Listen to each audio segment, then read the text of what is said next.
I'd like to call this meeting to order. Roll call, please. Mayor Knowles, Here. Councilman Remen, Here. Councilman Knight, Here. Councilman Etherington, Here. Councilman Harburg, Here. Councilman Collinson, Here. Councilwoman Nelson, Here. Councilman Baker. Councilman Harburg, could you lead us in the salute?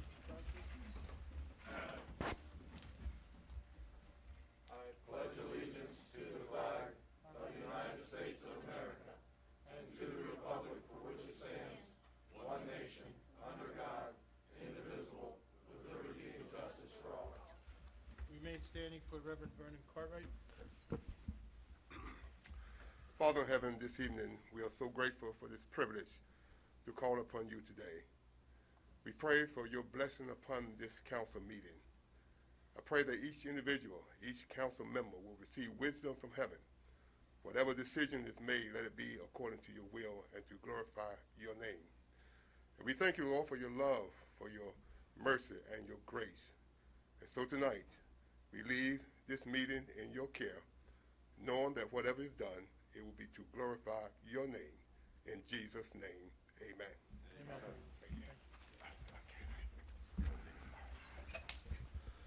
Item 5 on the agenda, approval of minutes for October 14, 2021, regular meeting minutes. So moved. Second. All in favor? Aye. Any questions? Those against? Approve the administrative and financial report for September 2021 administrative and financial report. Move to approve. Second. All in favor? Aye. Any questions? Anybody against? I went different there. Petitions from citizens. You have 2 minutes. Anybody who cares to step. Hello, my name's Larry Wright. I live on Clowen Avenue, and I'm the managing partner of the Mill Project LLC. And I just wanted to come tonight to thank the mayor and the previous mayors that aren't here, but the city manager, the city attorney, and the council people, and everybody in the departments, especially the police department and the fire department, who has backed me up more times than I can count. And I want to say, without your help, I couldn't have got to this part. It has been a struggle for me. I've gotten a lot of advice from people. The city has always worked with me. They've always been willing to give me advice. The development department has worked with me extensively, and I don't know that I can ask for anything more. So I just wanted to say that all the complaints you get, you're still doing a great job, and I want to thank you all, right? I know you don't get thanked enough, but you really deserve it. So I just want to take this opportunity. Thanks. Mr. Wright, one second. Let me say to you, thank you.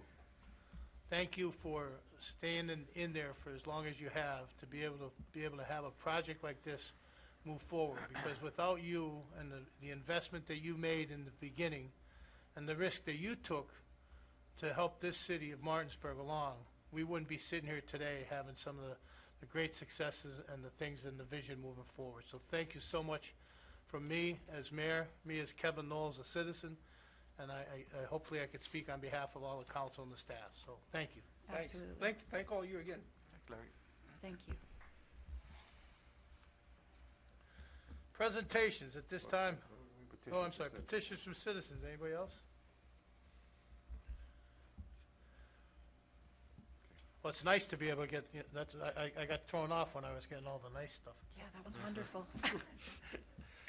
Petitions from citizens? Last time. Petitions from citizens. Bearing none, we'll move forward and close the petitions for citizens. Move on to presentations. Administer the oath of office to Police Officer Garrett Pugh.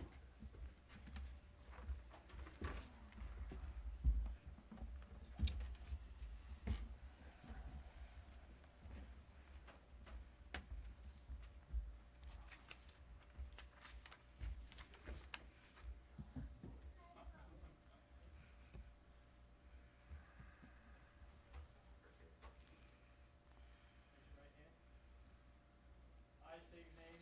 I, Garrett Pugh, Do solemnly swear do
I'd like to ask council now that we move up 15B and 15C for after the presentation on 8B.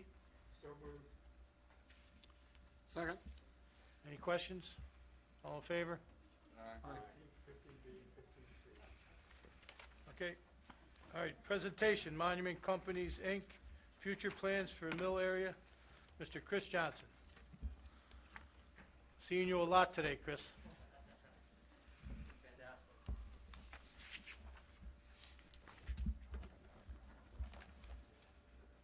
Okay. Is it fired up for a while? Okay, awesome, thank you. Well, hi, everybody, Mr. Mayor, members of council, city manager, city attorney, delighted to be here. My name is Chris Johnson. I am a principal with the Monument Companies. This is my business partner, Tom.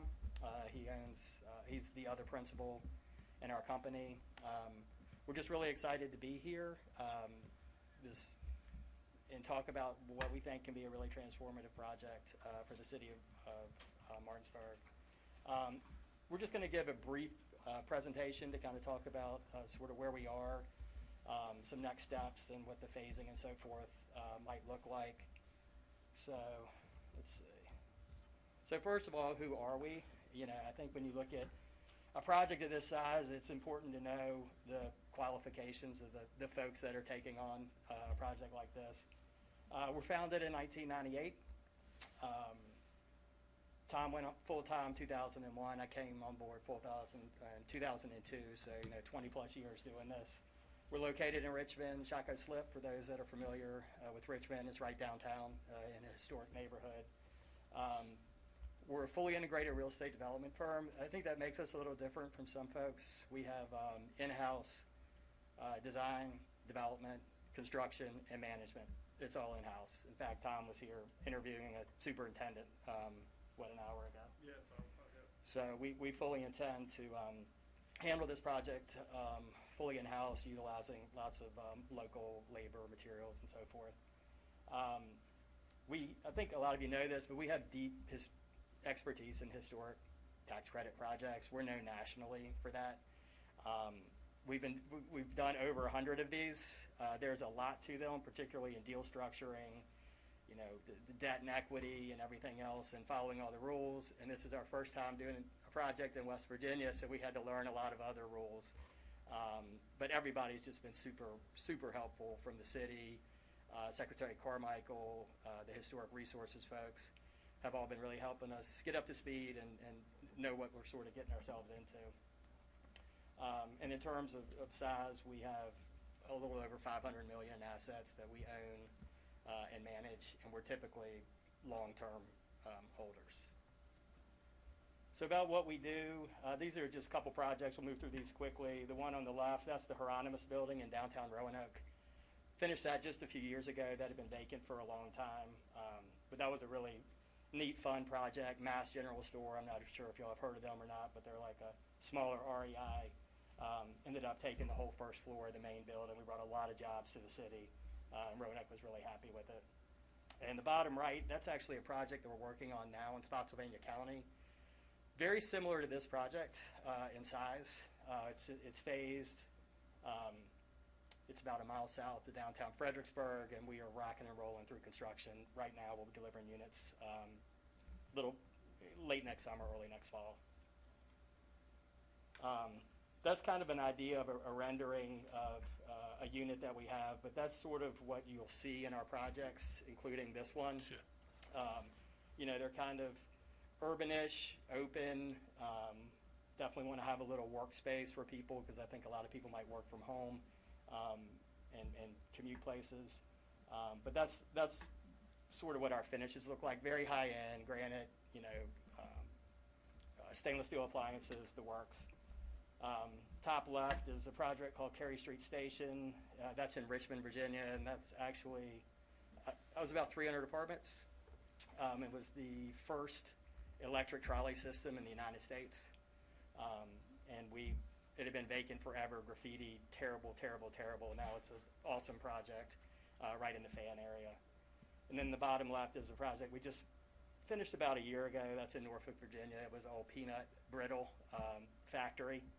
The largest peanut butter factory in the country. Yeah, it was the largest, and they gave us a bunch of peanut brittle, which was kind of nice. It was right around Christmas. The pretty brittle factories are not that large. So we'll talk about the project itself. It's about 400 apartments. They're market rate apartments. We're market rate developers. Around 5,000 square feet of commercial space. We had this rendering done, and you can see that's right on King Street. It's a perfect footprint for a large restaurant or sort of a normal-sized brewery. There's some open space outside of it. We just think that can activate the street, bring a lot of life into one of the main streets through there. So if anybody knows a brewery that's looking, let us know. And then there'll be significant amenities. We'll have a pool, fitness area, community room, business area, package room, which are becoming more and more important.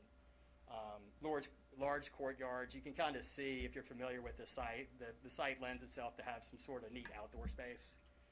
So we're planning on spending some money to make those really nice. Total investment is going to be a little bit more than $80 million when we wrap up. This is kind of hard to understand, but it's color coded for phasing, and the first phase is in blue.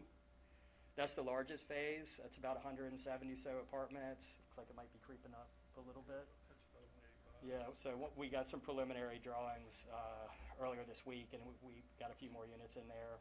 That's where the brewery will go. That's where we're going to have a ton of the parking for the site. The pool's got to go in. All the amenities have to get done up front. So that's that'll be the largest investment. That's about $35 million. We'd like to start that in the first quarter of this coming year, assuming we can get through some zoning items and some other things.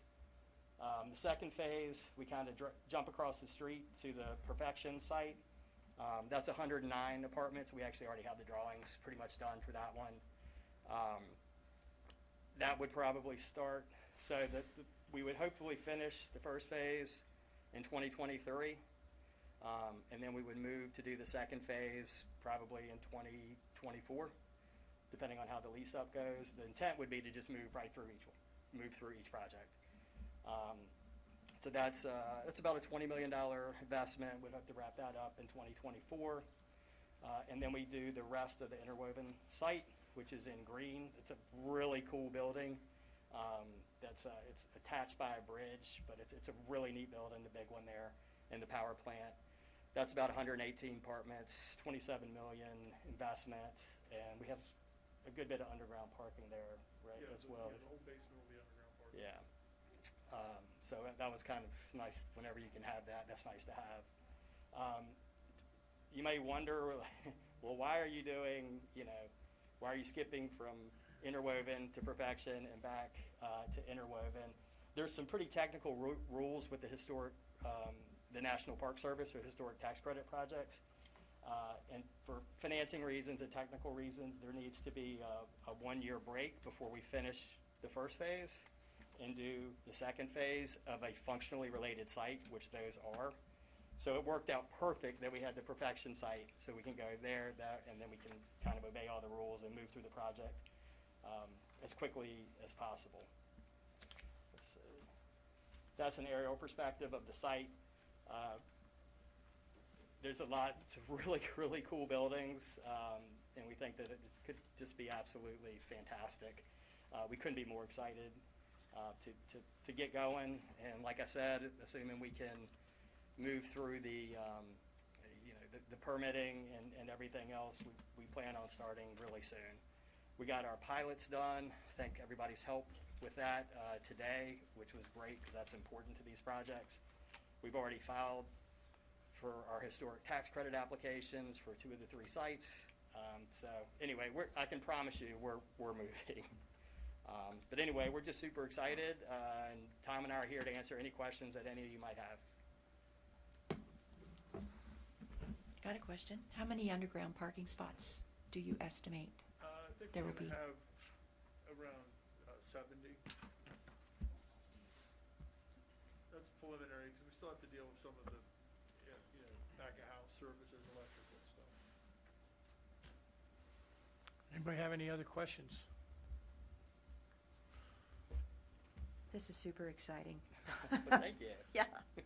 Yeah, I agree. Super exciting is right. And earlier today, I used the word wow, and I could tell you that this is going to make a big imprint, a big difference here in the city of Martinsburg. And, I thanked everybody this afternoon, but there's someone in the audience that wasn't there when I had the opportunity to do that. And I want to thank Sandy Hamilton and her office at the Economic Development Authority for everything that they've did to collaborate with everybody in hand here to make this project move forward. Between Mr. Wright and everybody else involved, here we are, and we're excited to be able to move this forward, and it just goes to show that, the MARC train needs to stay here too, is because we're going to be looking to market that, Yeah. in those areas, so you can rest assured that that's going to be part of my rhetoric moving forward, that the MARC train needs to stay, so. Fantastic. Thank you. I just want to repeat what Chris said. Everybody here has been so supportive. We really appreciate all the help so far we've gotten from the city and the county. And Shane has been Yeah, fantastic. Shane has been, yeah. Yeah, well, we He's a appreciate that. keeper. Very responsive. He is a keeper. Yes. Yes. Anybody have any questions? Well, thank you, gentlemen. Thank you so much. We're looking forward to seeing you. Likewise. Thanks for coming. Okay, we're moving 15B and 15C up at this point. 15B, first and second reading of ordinance 2021-15, providing for the release of declaration of covenants and restrictions contained in deed dated February 24th, 1999, and recorded in the office of the clerk of the county council of Berkeley County, West Virginia, in deed book 614 at page 433, Martinsburg Warehouse and Commercial Center, Inc., a West Virginia corporation, and the city of Martinsburg, a municipal corporation. So moved. Second. Any questions? Yes. An ordinance to provide for the release of declaration of covenants and restrictions contained in deed dated February 24th, 1999, and recorded in the office of the clerk of the county council of Berkeley County, West Virginia, in deed book 614 at page 433, Martinsburg Warehouse and Commercial Center, Inc., a West Virginia corporation in the city of Martinsburg, a municipal corporation. An ordinance to provide for the release of declaration of covenants and restrictions contained in deed dated February 24th, 1999, and recorded in the office of clerk of the county council of Berkeley County, West Virginia, in deed book 614 at page 433, Martinsburg Warehouse and Commercial Center, Inc., a West Virginia corporation, and the city of Martinsburg, a municipal corporation. Any questions? All in favor? Aye. Anybody opposed?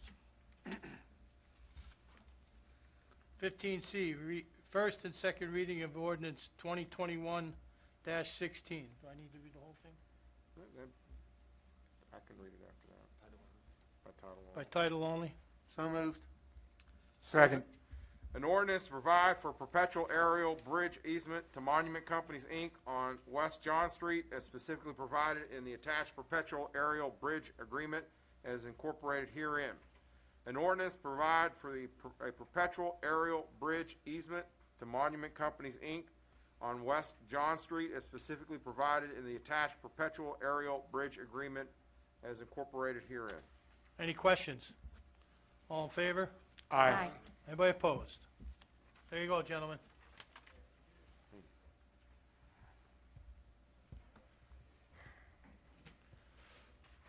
Item 8C, proclamation, Small Business Saturday, November 27th, 2021.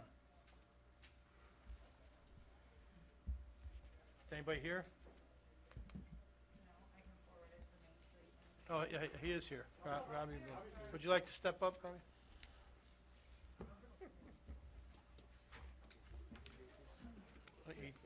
Eight C. I'm lost on it, too. It's right there. You could read it then.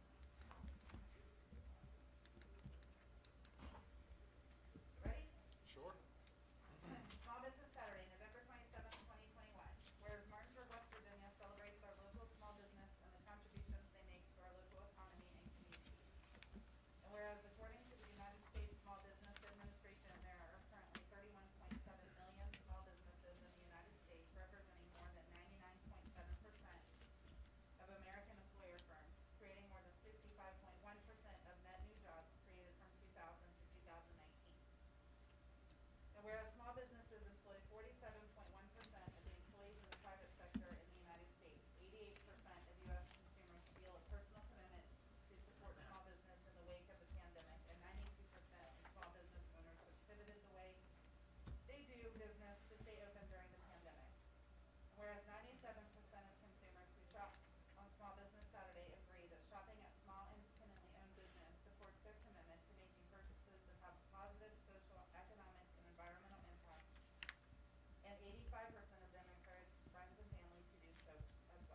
Thank you, Robbie.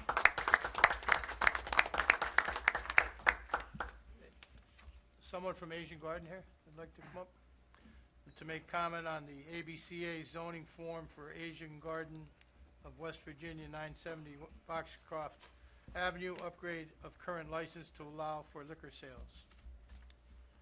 Would you like to tell us what your plans are? Yeah, my Oh. name is Paul. I from Asian Garden, and we want to upgrade our wine and beer license to the liquor license. Could you state where your address is, please? Yeah, the address is 970 Foxcroft Avenue, Martinsburg, West Virginia 25401. Anybody have any questions? We always ask the chief, I guess you don't give any calls to Asian Garden. No, sir, we do not. Just maybe what your hours would be, sir.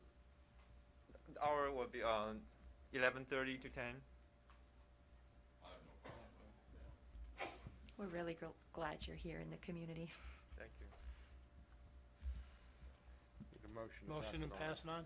Motion to move to the ABCA without comment? Second. Any question? All in favor? Aye. Aye. Those opposed? Thank you. We'll move that on and they'll get that information to you.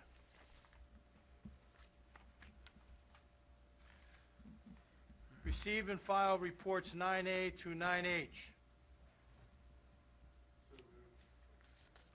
Second. Any questions? Yeah, I'd like to ask a couple questions about the scooters. I was under the impression that this was mostly for tourists, and I haven't really seen a lot of tourists. It's mostly the locals. I was also under the impression that they were going to wear helmets, and I haven't seen helmets. I see a lot of scooters on the sidewalks, along the curbs, and in yards, on Raleigh Street Extension, on King Street, basically all over the place. Are these supposed to be picked up in the evenings, or are they just staying overnight? And who locally is in charge? Chief, do you know? No, I directed a lot of the questions to Shane with that of the, as I understood it, that the company themselves were to come and get these scooters whenever they got called or they were abandoned or something else. We have received a few calls where they were left inappropriately. One that stuck out in my mind most was federal court. They left them right outside the door. But on the whole, I can't say we've generated a whole lot of calls more than that. But I have seen the same writing that it does appear to be local people, and I can't recall how many people. I'd just like count. Yes, please. Yes, please, Shane. Can you stand at the microphone? Thank you.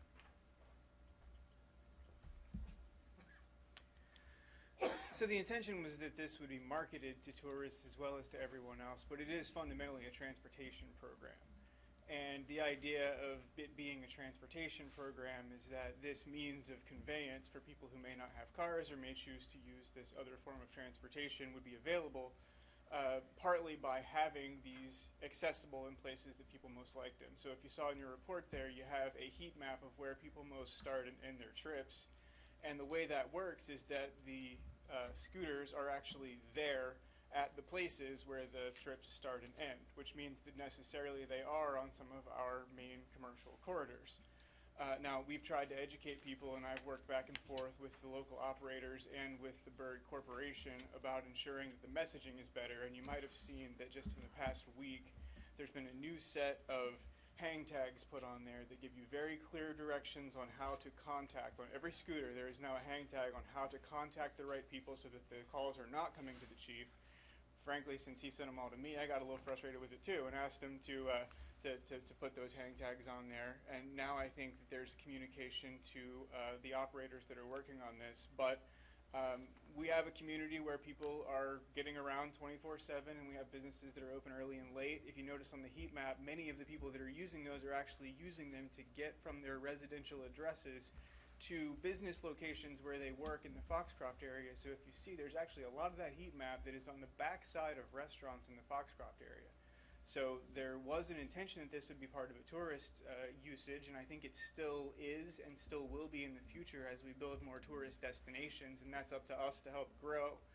But right now it's helping a lot of our residents get to work, and it's offsetting a lot of other sort of transportation needs that way. I can't speak to the helmets issue. Yes, we would obviously, people are safer with helmets than without, but I don't believe we've had any crashes not involving helmets that have had any head injuries or that sort of thing that have indicated a real problem. You know, I just sort of, I like that there are transportation options for people who cannot afford the average $8,000 annual cost of a car, and I like having this sort of thing around.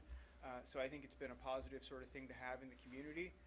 If it's been too disruptive, that's obviously a reason for conversation. But we now have 2 firms locally who are working on the charging of these. But their role in the process is to keep the scooters charged and sort of available so that they can be used by the public. They're not necessarily pulling them away at night because the scooters have lights and there's no reason they can't be used at night as well. I'll admit, just last week when a power line came down next to my house and I had to get home quickly, the scooter was the only way I could get home because the power line was laying across my car at that point. So I don't think it's any secret that I like these things, and I think they're a good resiliency option to have sitting around in the community. I've dealt with an awful lot of calls from folks who are mildly frustrated about it, but they're in public space. If they're not in public space and they're in someone's private space, those people can move them. And we can contact the operators, and they will go move the ones that are in private space. But the public space is for this council to decide what to do with, and I think having an extra transportation option there is not a bad idea. So that's sort of my 2 cents on it. Hey Shane, real quick, because I know we get these questions periodically to clear up. For the city, is there an age limit to be on these scooters?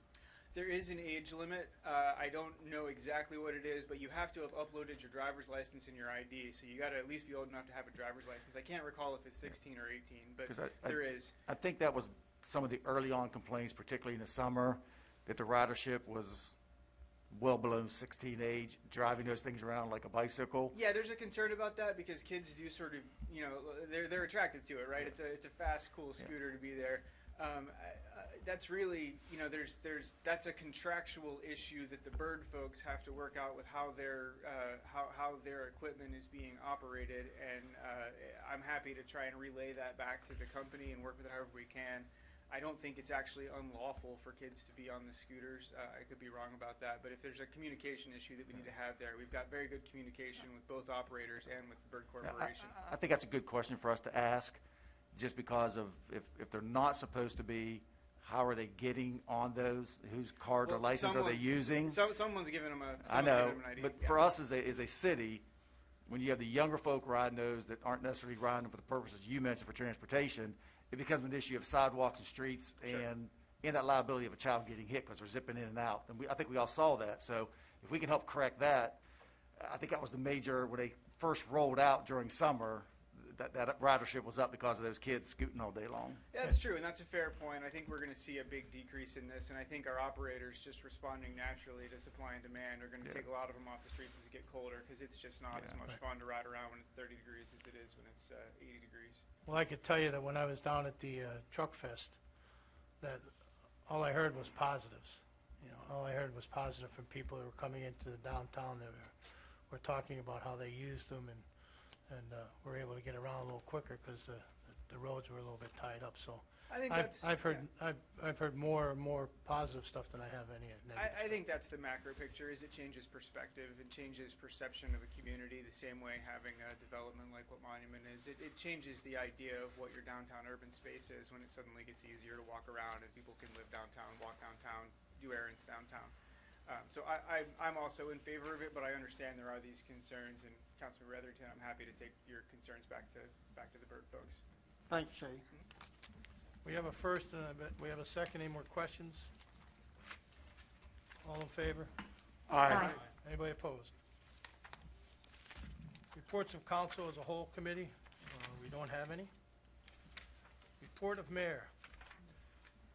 Council, we've thrown out some dates for you to put together a couple council as a whole meeting, one of them being council of the whole meeting to discuss the purposes of reviewing the Economic Recovery Fund applications that we had the closing on for the first round, I believe was last Friday. The dates that were thrown out there were November 15th, 16th, 29th, or 30th at 5:30. Any of those not good for anybody? 16th is not good for me. The other three, I'm fine with. Yeah, don't forget, you get, the next item on here is another Yep. item for those same dates, so you gotta pick 2 dates. But if any of those dates, they're the same dates that are listed, so any of the dates, the 16th, is there any other dates that's not good for anybody else? 16 not good for me. Well, once one's out, that's a done deal for it. 16th will knock off. So for the first one, I'd like to set up either for the 15th or the 29th. 15 is good. 15th, good? Everybody good with the 15th at 5:30? Yes. Okay, so the 15th at 5:30 for the Economic Recovery Fund applications. The next item that I want to talk about is a committee as a whole meeting for purpose of discussing a charter review. Now, when we first talked about it, I felt that we were going to do a little smaller committee, but based on, Councilman Harburg not being on board yet or not, so it was decided to have a council as a whole meeting to take a look at it. And we're only going to be looking at the, I believe, the administrative end of it first. Is that correct, Ken? That's what we had talked Yeah. about. So we're not looking at the whole charter. It's going to take a piece at a time to clean it up and discuss it. And the first piece will be the administrative piece to take a look at. So those dates are the same. And being that the 15th is taken up for the 5:30 for the funds, how about the 29th to review the charter? I believe the 15th is a Monday, and if we go to 29th, that'd be a Monday also, I believe. So why don't we just keep Mondays? 29th works? So 15th and 29th are the dates. Thank you very much. Okay, 11C, appoint Jamie Lopez to the Martinsburg Zoning Appeals to fill an unexpired term, 1/1/2021 to 12/31/2023, vacated by Doreen Mosier. So moved. Second. Any question? All in favor? Aye. Anybody opposed? Reappoint James Daly to the Code of Appeals Board 10/1/21 to 10/1/2024. So moved. Second. Any question? All in favor? Aye. Anybody opposed? Keep in mind, we have the following vacancies. We have a Human Relations Committee with 2 vacancies, Martinsburg Municipal Building Commission, 3 vacancies, Historic Preservation Review Board, 1, Martinsburg Housing Authority, 1, and Eastern Panhandle EPTA, 1 also. If you know of anybody, please direct them my way, and we'll get those appointments made. Report of City Attorney. Yes, Your Honor. In your packet, under 12A, is an ordinance dealing with the parking of commercial vehicles, RVs. I believe that Mr. Blake has been working on this ordinance. I think we have talked about over the years of how to deal with commercial vehicles parking specifically in residential zones. And so we have this ordinance to review, and if we're prepared, we can move forward with this, getting it on the agenda for first and second reading. Anybody have any questions? We okay with moving that forward? I did have one question, just to clarify, of those trailers. Is that also the same kind that you would hitch onto the back of a car? The kind that people kind of permanently park on curbs in neighborhoods? Okay. So, an enclosed trailer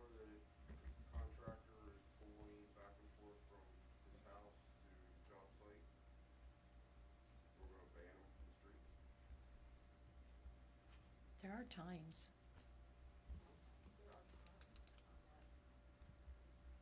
Yeah, but it's pretty common. I mean, there's somebody in Denison where that Jeff Baker has a DJ business.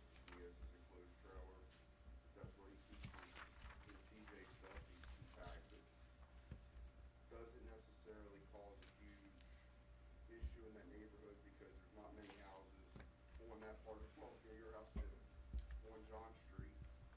I mean, I know why this is getting pushed, and I know why this is coming up. There's a lot of stuff that's in different areas. But when you do wide spacing and try to govern common sense, I start having a little bit of issue, because you're gonna take some rights away from people who wouldn't necessarily start causing an issue in the neighborhood. Well, it does make it difficult for people to park their cars when you've got people that have a commercial vehicle plus their personal vehicle that they park, and then you multiply that times however many residents have that because they don't want to take their personal vehicle or their work vehicle and park it at work and take their only solo personal car home. Yeah, but the same thing could be said about a police officer. A police officer, but that would be okay. But a contractor can't bring his enclosed trailer home? But we're gonna allow a police officer, no offense. It was just one thing in my mind. But that's okay. Or if you work in a office and you don't have tools, but you have a company car, that's okay to park on the street. But the enclosed trailer that's a contractor, that's a problem. Ken? Councilman Baker, I understand your argument, and I'm not, you are, but you're comparing oranges and apples in the sense you're talking about vehicles and commercial vehicles. And I think, like you said, we're trying to make it something really broad here, and that individual may fall through this crack, and maybe that's where we need to, how can we circumvent that? But you're, if I bring my company car home, it sits there, but if I'm bringing a 25-foot trailer home, it takes up. Yeah, but there's nothing size-wise. So we're not saying that tractor trailers are banned, which I have an issue in my ward There is size. right now that's going on over in Northwestern, that they're bringing it home, and I want it gone. My neighborhood, my constituents are bitching about it. There is size. I guess they're complaining about it, sorry. No, I understand. So obviously I don't think that belongs, that's common sense. That doesn't belong on a city street. Excuse me, that there is sizes in there that are dictated. It says vehicle or load length exceeds 20 feet. My truck's more than 20 feet. Can Your you truck park it on private property? No, my personal four-door 1500 pickup truck is longer than 20 feet. Point taken. So, I mean, that's where some of my concern comes in. And don't get me wrong, I don't, in the neighborhoods that are tight parking, I understand. But we've gotta have something. I think there's better ways of doing it. Even if it's a $20 permit, that the person has to get to be able to park on the street so that the police department can come out and see that, hey, this isn't gonna cause an issue in this neighborhood, or it's on a side street like Jeff Baker, for example. I don't mean just pick on him, but his comes up, I don't necessarily like the boat on the side, but I understand the enclosed trailer. I mean, I tag an enclosed trailer. A lot of contractors will tag an enclosed trailer, not to mention, a lot of times those enclosed trailers during the week also might be on this street while they're working on a house. And I think that every person on this council would agree that a lot of houses in this neighborhood could use some work and have, Absolutely. I mean, if you're going to refurbish some properties that have been empty for so long, I mean, you're going to need a place for the residents to be able to park. And I've been up here long enough to know where some of the problems are. I mean, we had 2 trailers that we finally got out over on, Buxton. Berry Street. Berry Street. That was, that's common sense. That doesn't belong here. A tractor trailer in Northwestern doesn't belong there. It's a traffic hazard. There's no doubt about it. But making But that rules con- but clear that for con- people is also helpful. But that contractor who brings us enclosed trailer home, or, you know, I have somebody on High Street that has a bread truck that uses, that's commercial, that he uses commercial vehicles. Well, we're talking about putting it on for first and second reading. We're not passing it for first or second reading. Or it can go to committee or further discussion. Take action as necessary. What would you like done? I like it as is. I'd like to move it for further discussion as well. I think, I want more discussion, because I'd like to figure out, Mayor, I'd like to figure some things out. Boyd Avenue, I agree with you 100%. There's tight parking. Where Jeff Baker is, there's not.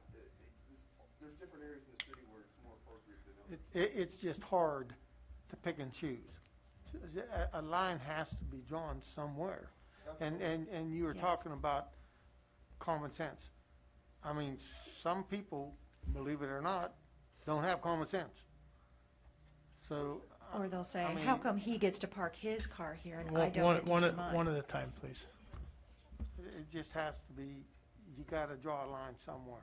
I just would like a little bit to try to figure out. and then let's I go understand. We need them out, we need them off our freaking city streets. We all agree with that. So it sounds like we have some discussion here.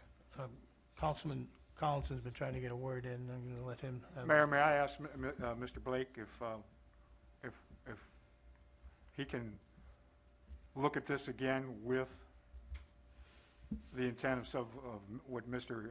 Baker was talking about, the contractor in a small vehicle, you know, a smaller type vehicle in that situation, or the DJ truck or something like that? Can we kind of review this again? Yeah, I was asked to write an ordinance to get trailers and certain commercial vehicles off the street. So, It's pretty broad. It can be looked at, and certain things can be amended. Obviously, the ordinance that's on there gets everything. If you have a trailer that is detached from a vehicle, right now under that ordinance, it's not allowed. So if you have a boat that's on the street, it's not allowed. It was a starting point for a request of a council member to start this discussion. So it's not, I mean, it could yeah, it's not in stone. change. Yeah, it's not in stone. So Councilman Roman, you want more discussion? Is there something that you'd like to say about it now? Well, the reason I'd say that we need more discussion about it is because of Jason's exact point. Say if one of us owned a small contracting company, and we had a pull-behind trailer that we used every day at various locations across the whole, tri-state area, what am I supposed to do with the trailer that is my livelihood? I mean, that's what you use for your day-to-day work. What am I supposed to do with it if I can't have it anywhere? That's mine. Okay, so at least this is what I'm hearing, and we have two things on the floor here. One, do we take a consensus whether we move this forward as is, or two, do we push it back for further review by Andy Blake with input from each of the council people? So I'm going to take consensus on both, okay? Is that okay? Okay, I'd like to, by a show, show of hands, who would, wants to move it forward as is? Okay, so the next question, I guess, is who wants to move it forward or push it back for more discussion? Okay, well, it's going back to you, Andy. Thank you, Mr. Blake. Thank you. If I could suggest, if we're not taking it to a committee, but we're coming back here as another draft, if someone has input, suggestions, email those to Andy. He can kind of look at what everybody's saying and see where it fits, and then bring it back. Thank you. And I just want to make clear, it's not that they're not allowed anywhere. They're allowed, if you're a contractor or something, and you have a driveway or something. This ordinance only deals with the right of way. It doesn't deal with private property. In order to deal with private property, it has to be a zoning amendment. You did, as part of your new zoning, talk about you can't park in your yards and stuff, you have to park in the driveway. But this ordinance does not deal with anything about what can be parked in your driveway. It's just what can be parked on the street or a public right of way. So I just want to make that clear. This ordinance is solely related to public right of way and what can be on the streets. I want to thank you for all the hard work that you put into it up until this point, and hopefully that with some of the input that we get, we can come back with something that we can move forward. Thank you. Yeah, and I would appreciate, Councilman Baker, anybody, if you have ideas, let me know, because I just need your input. But tell my wife I'm not a very good mind reader. And you forget too, right? That's right. All right, let's move on. Yes, Your Honor. The next item on my report is to talk about COVID-19. The city currently has got our mask mandate. The legislature has at least moved forward a new statute that deals with vaccination, not with masks. It does not become effective until January. I've talked with Steve. We're going to have to look at what we have done in the past as far as what we've been doing with vaccinations, where we've allowed, if you're vaccinated and you get COVID, we're covering you. We now are going to have to look and see if that's not allowed because of a differentiation in the vaccination status. I have done a little research about the current status of Berkeley County. The CDC shows that we're still in the red, the high. The CDC is saying everyone in Berkeley County should wear a mask in public, indoor settings. Mask requirements may vary from place to place.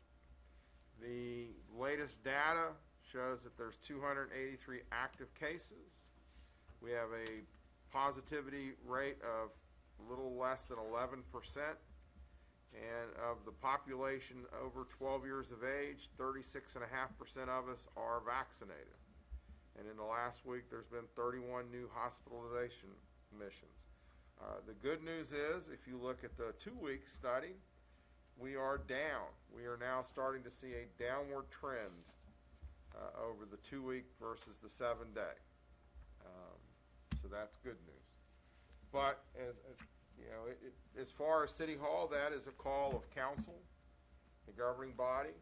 Do we want to continue the mask mandate that we have? As you all are aware, we say that if you come into City Hall, you're required to wear a mask, or do you want to do something else? Your Honor, I'll turn it over to you. Sure, turn it to me. I know that everywhere I go, I don't see masks.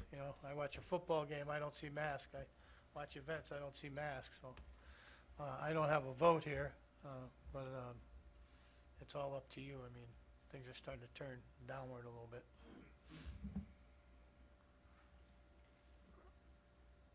I'll lead this conversation off. If, based upon the information that the city attorney just gave us, I think we need to continue the mask mandate that is in existence right now. I agree. As much as I hate to say it, I have to agree. Agreed. Agreed. There, Disagree. They won't. there we go. There's no effect, no help. Your Honor, I guess the question is, are we just going to, we'll keep the mask mandate in place until the next council meeting, and then we will reconsider it as we go along and as the information from the CDC and the state changes. Yeah, that's the way we've been running it, so Yes. the status doesn't change. Okay, thank you. You're welcome. Report of city manager? A few updates on projects, because things are coming to a close, and I think some things will come up in between meetings that we may want to talk about just to give some direction. The parking lot at East Martin Street was paved yesterday and today. Hopefully see lighting go up, the fencing and striping in the next week or two to wrap that project up. The North Queen Street underpass still being evaluated by Alpha and the contractor. We had one bid, as you're aware. I think they're trying to look at what items can be salvaged to have a really nice project and some efficiencies on cost. Hopefully at the December meeting, Alpha will have a recommendation to consider. The South Alabama, South Georgia project hopefully is a couple weeks away as well. The one thing I think that they're trying to figure out in the last 5 to 7 days is actually how do they want to take care of repaving Alabama and Georgia. if you drive out there, you'll see orange marks everywhere, and the intent all along by the engineering firm was there were going to be areas because of elevations where you had to really cut and repair before you mill and repave base and top coat. I think Jefferson's had a lot of good discussions with the engineering firm because they do so much of this work where it might be good to not worry about cutting and piecemealing and puzzling the street together, basically taking it all down and rebuilding where it needs to be and bring it back up. You're going to get a better street long term, and maybe the efficiencies of doing that save some time and effort as well. So CEC is working real hard with Jefferson to figure out, where's there cost savings, where's there more cost to do that, and at the end of the day, what's that mean to the city?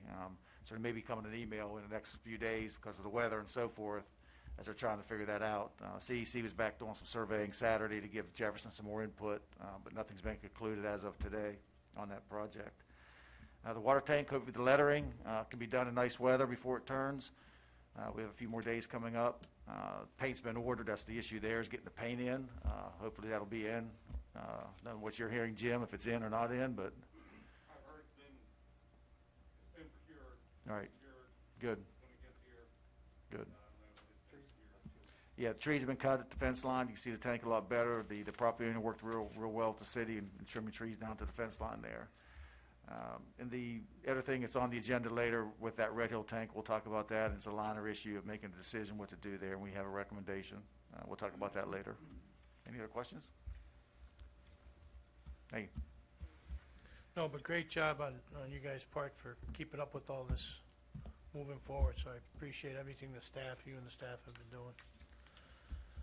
And Mayor, one last one. The East Martin Street project, we know that one's kind of gotten quiet the last 30, 60 days. We did have an inspection with West Virginia DOT and Alpha and a punch list, and those items are being worked out as we speak as well. Let's sure hope so. Okay, 14, unfinished business. Third and final reading of ordinance 2021-13 to enact Article 929-06 of the City of Martinsburg Codified Ordinances, grease trap requirements and inspections. So moved. Second.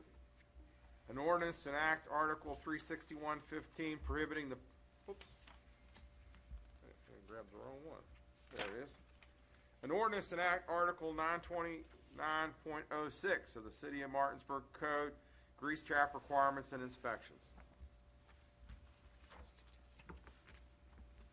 You need to read that twice? It's the third and final reading, Your Honor. That's the last time I'll read it. Gotcha. We need a vote, though. Any questions? All in favor? Aye. Anybody opposed? New business. First and second reading of ordinance 2021-14 by title only. So moved.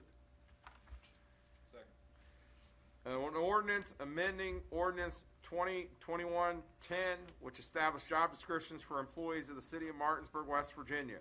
An ordinance amending ordinance 2021-10, which established job descriptions for employees of the City of Martinsburg, West Virginia. All in favor? Aye. Anybody opposed? We've moved the next two items. We're moving down to 15D. Approve or deny resolution 2021-27 authorizing the cooperative service agreement between the City of Martinsburg and the United States Department of Agriculture Animal and Plant Health Inspection Services, known as APHIS. Wildlife Services for WAWS for an integrated wildlife damage management program associated with black vultures and turkey vultures in the City of Martinsburg. Cost not to exceed $7,800. Move to approve. Second. Any questions? All in favor? Aye. Anybody opposed?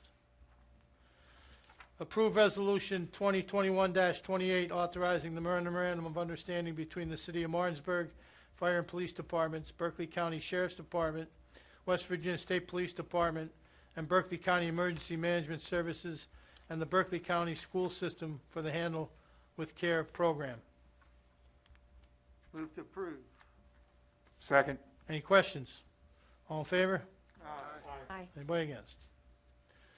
Approve and deny Resolution 2021-29, authorizing a memorandum of understanding between the City of Martinsburg and the United States Marshal Service in relation to the Regional Fugitive Task Force. Move to approve. Any questions? All in favor? Aye. Anybody opposed? Approve and deny the authorization request for proposals for the Market House building. See your attached memo. Move to approve. Second. Any questions? Just to clarify, and I know Shane's worked on this about a year ago, but we're back to with some additional information and cost estimates, and I think what Shane's requesting is to allow us to go out with a request for proposals for the redactive use of that with maybe a public-private partner, just to clarify that. Any other questions? All in favor? Aye. Anybody opposed? We've removed 15H. There's more that we need to be getting for that before we can make any movement on that. So we're moving to 15I. Approve and deny special events permit 2021-21 for Main Street, Martinsburg, New Year's Eve apple drop to take place in the Town Square Pedestrian Plaza on Friday, December 31st, 2021, from 4 to 6:30 p.m., contingent upon proof of adequate liability insurance, payment of any recommended fees for city services unless waived in accordance with ordinance, and adherence to the COVID-19 protocols in place at the time of the event. Move to approve, waiving the fees. Second. Any questions? All in favor? Aye. Anybody against? Approve and deny special events permit 2021-22 for St. Joseph's Parish Annual Virgin of Guadalupe procession to take place along the attached route on Sunday, December 12th, 2021, from 7 to 7:30 a.m., contingent upon proof of adequate liability insurance, payment of any recommendation fees for city services, and adherence to any COVID-19 protocols in place at the time of the event, and final staff recommendations. Move to approve. Second. Any question? All in favor? Aye. Anybody opposed? Approve and deny service agreement between the City of Martinsburg and Tracker Products, LLC, for upgraded evidence tracking software for the Martinsburg Police Department. $5,400 annually, police general outlay, police levy. Move to approve. Second. Any question? All in favor? Aye. Anybody opposed? Approve and deny purchase of assorted less than lethal equipment and rounds for the Martinsburg Police Department. See your attached memo. Southern Police Equipment, $3,839.22. Police capital outlay, police levy fund. Move to approve. Second. Any questions? All in favor? Aye. Anybody opposed? Approve and deny purchase of life-saving gear and equipment for MPD Special Response Team, $15,620, ProTech, General Fund Capital Outlay. Move to approve. Second. Any questions? All in favor? Aye. Anybody opposed? Approve and deny amendment of the master contract from Grenacious to, I'm sorry?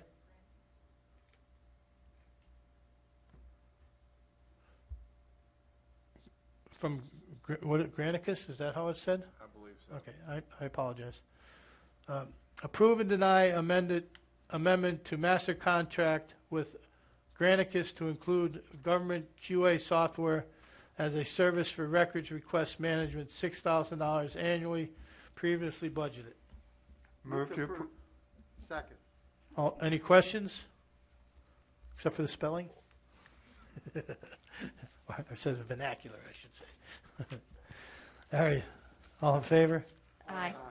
Anybody opposed? Approve and deny agreement between the City of Martinsburg and Silling Associates for merger plat for properties along Race, College, and Commerce Streets, not to exceed $1,100. Move to Move to approve. Second. Any question? All in favor? Aye. Anybody opposed?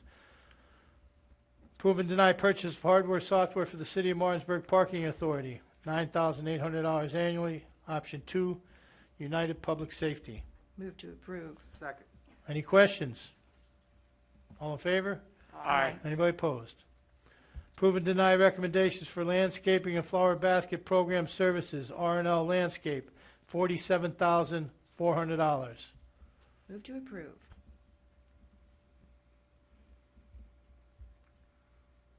Second. Any questions? Just to let you know that this is a second time we've gone out to bid, and this is a new vendor. Yeah, I clarified that with Jeff Wilkerson earlier. Thank you. All in favor? Aye. Anybody opposed? Approve and deny pay application number 4 for McGinney's General Contractors, Inc.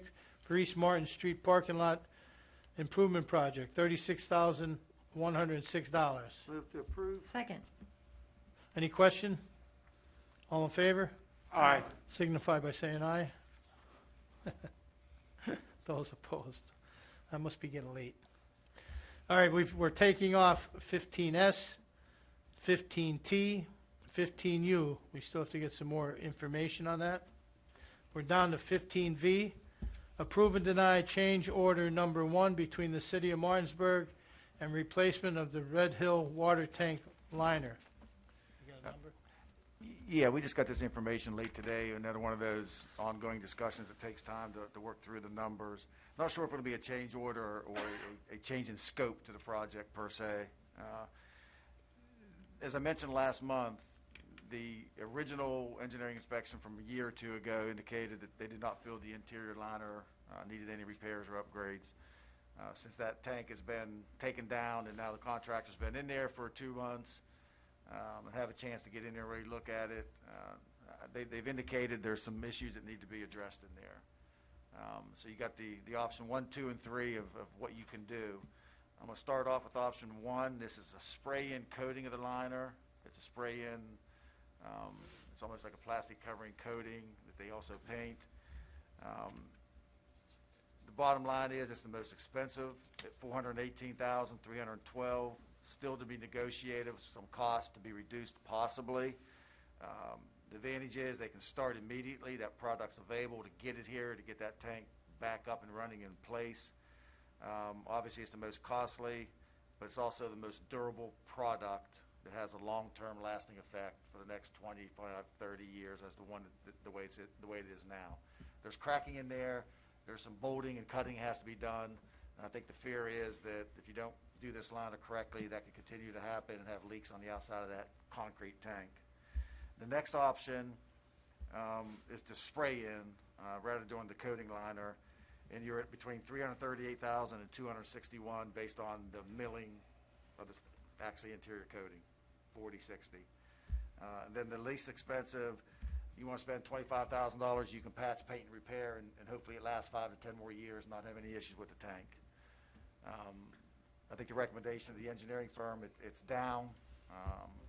If you want it to last the next 20 to 30 years, plus or minus, whatever, the tank's ready to go and be taken care of. I know Jim's looked at it, the engineering firm's looked at it. I think Jim's talked to Steve with his experience. CEC recommends option A just because it's the long-term durability of the tank. Any discussion, questions for Jim? What do you say? I'd like to hear from Steve, his recommendation. First off, I think we need to move on this as quick as we can. And option A, I think is going to be the best option for us to be able to move quickly. I guess my biggest concerns on option A or option 1 is the temperature range that this material can be applied and the cure time for it. But I think option 1, the most expensive option, I feel will be the best option for the structure. Some of those questions were asked today. Jim, if you want to clarify with me about because Jim asked the engineer, obviously that cure time and temperature, being inside, being able to heat that tank has a lot of advantages, to still do that. The temperature is not going to be an issue. Like Mark was saying when you're talking to him, you can heat the tank up, keep the temperature right. He was going to get us on the cure time of when we can actually go back in. He just wasn't sure of that yet, what the cure time is. It is just it's a 2-part epoxy, but it's sprayed at one time. So it mixes at the nozzle of the gun. So it wouldn't be having to spray one part and then spray again with the second part. There wouldn't be any downtime on that.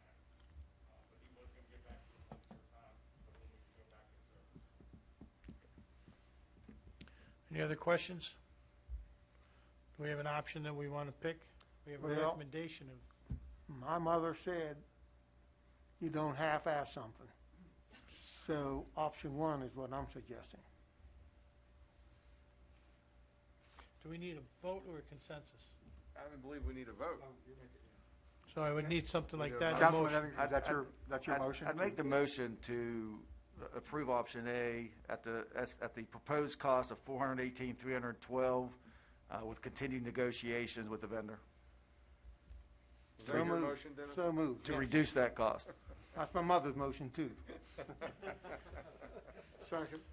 We have a first, we have a second, 8 questions. All in favor signify by aye. Aye. Those opposed? 1 no. 15W is off, taken off at this point. 15SX, discuss and take action as necessary regarding an appointment of Mayor Pro Temp. We've had that ordinance, and now we need to discuss and move forward with that position. Anybody have any thoughts? I was thinking it Nominations. might be handled on a yearly basis, like the roll call vote. It would start there with Corey Roman in at-large position and go It i- around. It is a yearly position, just so we know. Do you want to clarify that, Ken? That's correct. That there's a 1-year term, and This term goes to, this term will go till June 30 of next year. And then there'll be another person appointed by the council. The person that served, we do have some term limitations on it, so it was designed to be rotational. Your Honor. Oh, no, yes. And as it stands now, there is no additional compensation to be the mayor pro tem. Your Honor, if appropriate, I would like to nominate Dennis Etherington to serve as the pro temp mayor for the remaining term of 2021-22. we have a nomination. And I'll second that We nomination. have a second. Any questions? Would you accept? Sure.